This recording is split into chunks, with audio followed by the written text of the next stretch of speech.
Hello everyone, welcome to the Haunted House. My name is Ghost, and welcome back to another episode of History with a Ghost. I was once again scouring the internet for stuff to talk about, and I came across another interesting airplane, and at first I thought, oh, it's just a cool looking plane we can cover for an episode, but then I started to dig deeper into this airplane, and apparently everyone hates it. It is apparently one of the worst aircraft ever made. This, of course, piqued my interest even more. You all know I love covering these types of things. So today we're talking about the TBD Devastator. We're going to go through its history, its mechanics, and figure out for ourselves if this plane is truly horrible. The US Navy's torpedo bomber fleet during the 20s and early 30s was very obsolete. The Navy was looking to modernize, so on June 30th, 1934, the Navy's Bureau of Aeronautics issued a request for companies to submit designs for a new bomber. The companies that submitted designs were the Great Lakes Aircraft Company, Hull Aluminum Company, and Douglas Aircraft Company.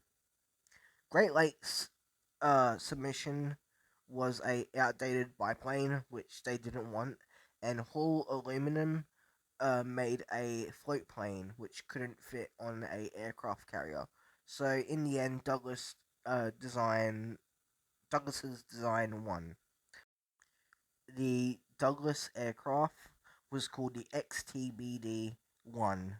The XTBD 1 would be the US Navy's first ever carrier based enclosed cockpit aircraft. It would also be the first ever all metal carrier based aircraft and the first aircraft to incorporate a hydraulic system to fold the wings for storage on a aircraft carrier. Only one of this version of the plane was ever made. It would be run through a plethora of tests from April 15th, 1935, all the way to sometime in 1937. A exact date isn't known. Yeah. The US loved it. They thought it was the most advanced naval plane ever, a massive leap over other naval planes at the time. Um, there were a few things they wanted to changed, mainly to do with the engine. But again, overall, they loved it. Eventually, sometime by 1936, Douglas would make a improved version of the plane called the TBD-1. The US loved this version even more and decided to officially buy 129 of them, entering service sometime in 1937. Again, a exact date isn't known. The aircraft were stationed aboard the USS Lexington, USS Yorktown, USS Saratoga, and the USS Enterprise. Eventually, Pearl Harbor would happen, and the US would enter World War II, giving the TBD Devastator a chance to prove itself. The TBD Devastator's first fight would be on the 24th of February 1942, when the USS Enterprise conducted a raid on Wake Island and other islands around it like Wilkes and Peel. The TBD's main job was torpedo bombing, but for this operation it conducted regular land bombings as no ships were in the harbours at the time. Despite not being a land bomber, it carried out that job great, hitting all but a few intended targets on that day. All aircraft returned safely. The next fight the TBD would take part in was the Battle of the Coral Sea. We all know the Battle of the Coral Sea, but if you don't, let me give you a little digestible rundown. On April 9th, 1942, US codebreakers unveiled a secret message from Japan detailing plans to invade and capture Port Moresby and Tsurugi Island in what the Japanese called Operation Mo. Upon learning of this, the US sent USS Lexington and USS Yorktown to the Cold Sea to intercept their plans. After a cat and mouse chase trying to find the Japanese, they ran into them on the 4th of May, marking the beginning of the Battle of the Coral Sea. The TBD Devastator performed pretty well during the battle. On May 7th, TBD Devastators from the two aircraft carriers ended up sinking the Japanese carrier Shoho, the first Japanese carrier to be sunk in World War II. TBD Devastators tried to sink the carrier Shoho Kaku the next day, but the torpedoes they were fitted with at the time, the Mark 13, were severely bad. They would hit their target and just not explode. Poor communication and tactics were also another reason why they failed to sink the carrier, but all around it performed pretty decently. The next battle the TBD Devastator would take part in was Midway. Definitely everyone knows this battle. Japan has plans to capture Midway Atoll, another island in the Pacific, using that island to push forward and hopefully destroy the rest of the US fleet.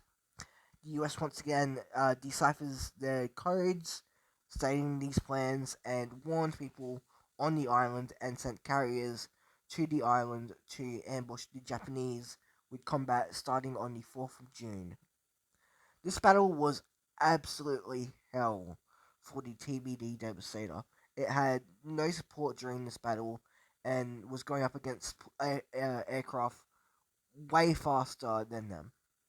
By the end of the battle out of the 41 TBDs there, 35 were shot down, and none of them had hit any of their targets.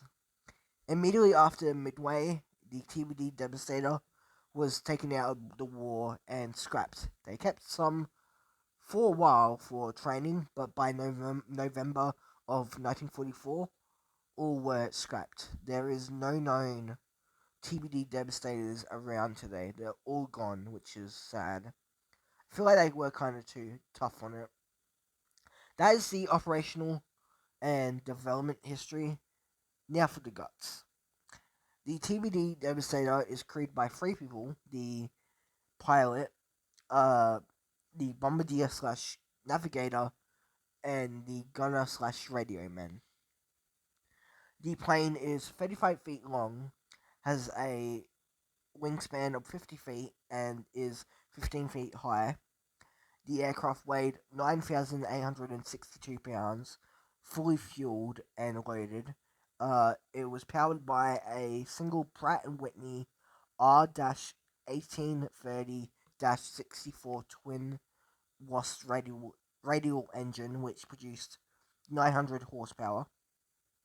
The plane had a max speed of 206 miles per hour, a max range of 455 35 to 716 miles, depending on what it's carrying, and it had a climb rate of 700 feet per second. The TBD Devastator was armed with one 30 or 50 caliber machine gun at the front, one 30 caliber machine gun at the back, and one torpedo or up to 1,000 pounds of bombs, depending on the mission. And that's about everything about the TBD Devastator, a very interesting aircraft. In the end, was it a bad aircraft?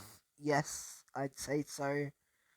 For the time it came out, it was amazing, but by World War II, other countries had just came up with better, faster, stronger aircraft. But still kind of stand by what I said before, that they were a bit too harsh on it. But yeah, sorry my voice is a little bit off during this video. Not feeling well again, but yeah. Um, if you like this video, please give it a like and a follow, and I'll see you next time. Bye.